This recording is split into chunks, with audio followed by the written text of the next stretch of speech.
in our university, we have an extended access to Gemtuzumab, Ozogamicin, and we use it in combination with flag regimen.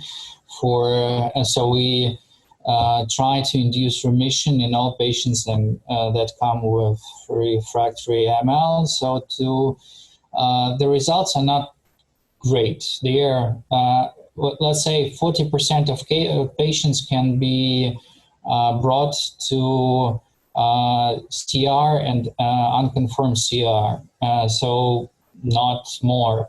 And I think lots of patients still remain refractory, and we need new approaches to induce remission in them.